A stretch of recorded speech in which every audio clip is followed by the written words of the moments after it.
Ladies and gentlemen, welcome back to week 7 of the playoff eliminator college football. What a weekend we had this past Saturday for college football. Just chaos all throughout the day.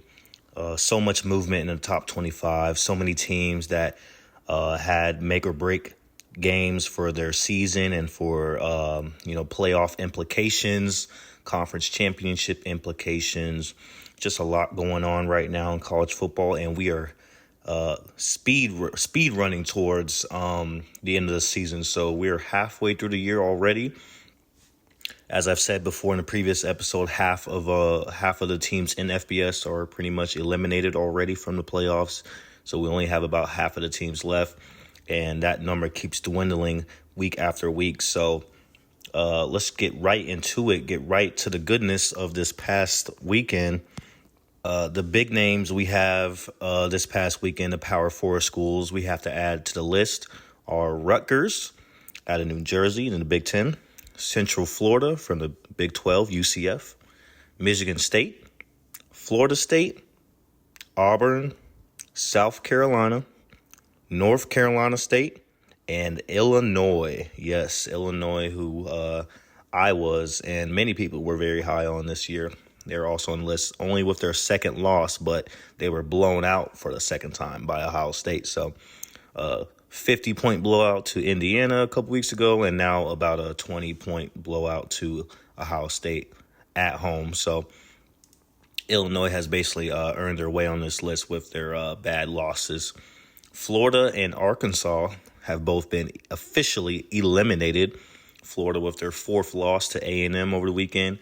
Arkansas did the same to Tennessee. So both of these SEC teams are now officially 6 feet under.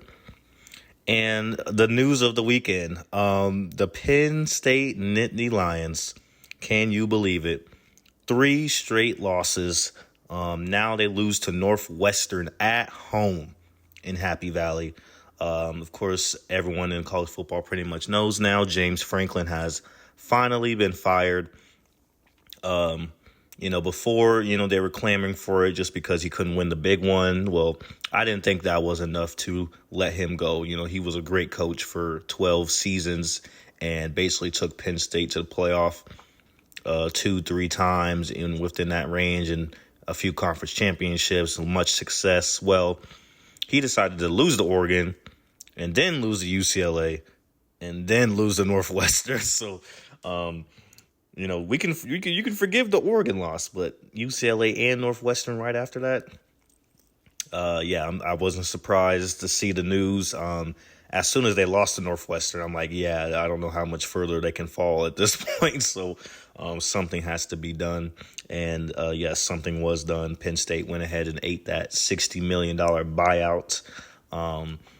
I guess they thought it was worth it to go ahead and move on because their season is going off the rails. And Penn State was the preseason number 2. I mean, the playoffs are over for Penn State, obviously, but will they even make a bowl game at this point?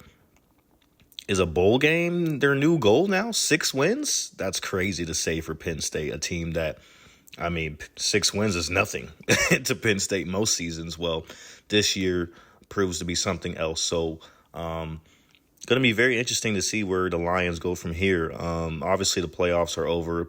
Big Ten championship hopes are over. So can this team bounce back and still salvage somewhat of a season for their players and their fans? Of course, Drew Aller got hurt as well. Their quarterback, he's out for the year. So he's got to immediately start thinking about the draft and going pro. Unless he pulls like a Carson Beck and comes back or something. But, Penn State, very disappointing year for them.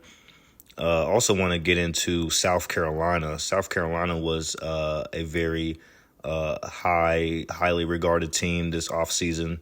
Thought that they were going to make the playoffs, especially last season, how they went 9-3. They won like 6 games in a row to end the season. It hasn't gone as well for them either. Lenore Sellers remains to be like the only bright spot on that team. And even he is not playing, up to his caliber. So this South Carolina team is not as good as we thought it would be. They have lost multiple games already to teams that really, a year ago they would have beat, or at least, competed better with. Well, this year, not looking great.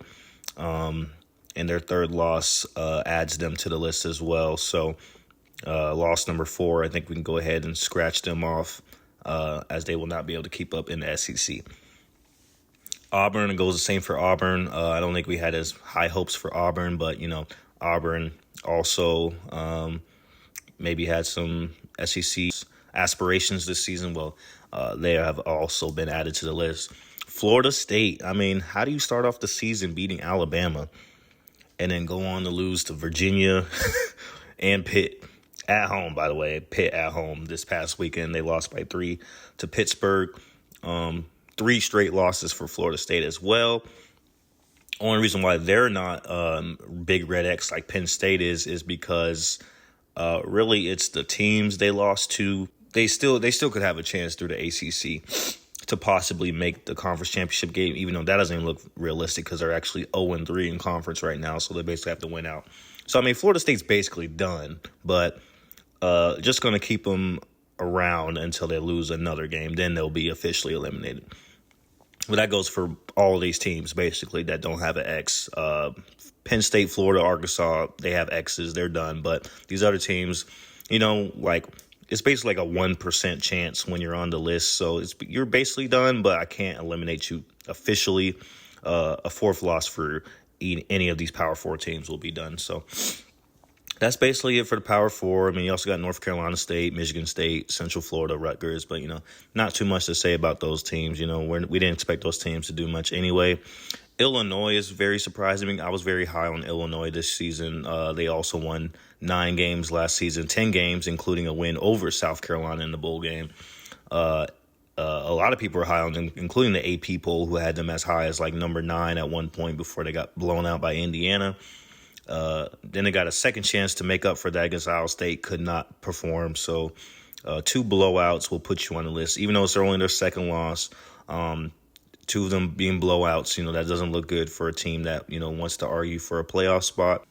And just to round it up, we also got a couple group of 5 teams to add to the list. We got Louisiana Tech and we have Fresno State also being added to the list. So nothing big for the group of 5. Mostly it was about the big Power 4 teams this week, and that's probably more of what we're going to have in the coming weeks. We're going to have more big schools, big names that get added to the list because we are getting deep in the season. I told you a couple episodes ago, eventually I'm going to switch over to having the list be teams that are still alive. And we're going to go from teams that are still alive and then cross them off from there until we get to the final 12 on Selection Sunday for the playoffs. So that's the goal here. We're thinning the herd. We're thinning the herd until we get to Selection Sunday and the playoff committee ends up picking those last 12 teams. So I do believe once we get to like 50, maybe 40 teams left, I think I will switch over to the new format, and then we'll basically eliminate teams that are still alive instead of focusing on teams that are already dead and already have their dreams crushed. So stay tuned for that, all you Eliminator fans out there who have been tuned in. Week 7 was a great week for college football. It's been an amazing season so far, and looking forward to the rest of the year. We're going to see what new teams we're going to add, and we're going to see what teams stay alive. So here's the updated list here. Oh, by the way, forgot about Kansas. Yes, Kansas also was added to the list, the Kansas Jayhawks. So nothing crazy there, but yes, Kansas is also on the list this week. And I think that'll do it for me. So playoff eliminator week 7. Thanks for tuning in. As usual, the Grim Reaper is looking for new souls to add to the list. He's starting to collect a lot of them. We're up to about 80 souls that have been collected, 85, 90 souls. So win your games out here and watch your back. Till next time.